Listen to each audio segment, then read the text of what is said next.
శ్రీకాకుళం జిల్లా ఎచ్చర్లో ఉన్న ఐఎంఎల్ డిపోని 2 భాగాలుగా చేయొద్దు అని కోరుతూ ఈరోజు ఐఎంఎల్ డిపో కుటుంబ సభ్యులంతా కూడా ఈరోజు ఇక్కడ ధర్నా కార్యక్రమం కలెక్టరేట్ వద్ద నిర్వహిస్తున్నారు.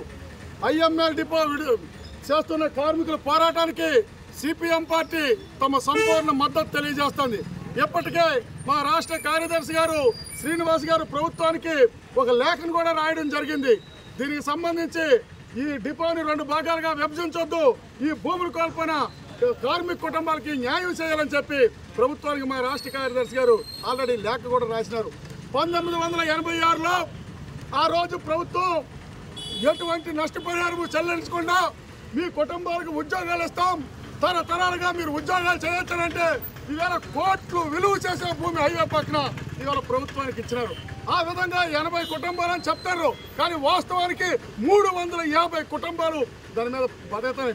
ఈరోజు ఆ డిపోని 2 భాగాలుగా చేసి ఈ 2 భాగాలుగా చేసి ఒక భాగాన్ని అచ్చెన్నాయుడు గారు కక్క తరలించే ప్రయత్నం చేసినారు.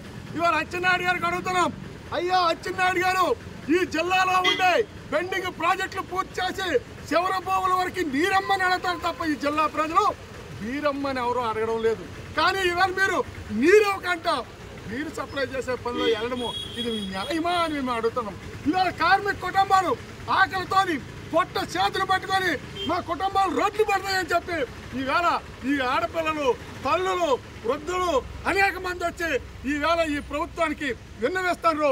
రాష్ట్ర ప్రభుత్వం వెంటనే జోక్యం చేసుకొని ఆ జీవోని రద్దు చేయకపోతే కార్మికులు చేసిన పోరాటంలో మేము కూడా భుజం కలిపి పోరాటం చేస్తామని చెప్పి ఈ రాష్ట్ర ప్రభుత్వానికి హెచ్చరిక జారీ చేస్తున్నాం.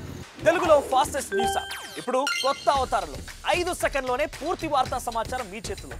సోషల్ మీడియా ట్రెండ్స్ మీ కళ్ళ ముందుకే live TV and voice search options తో ఇప్పుడే డౌన్లోడ్ చేయండి. యాప్ లింక్ డిస్క్రిప్షన్లో ఉంది.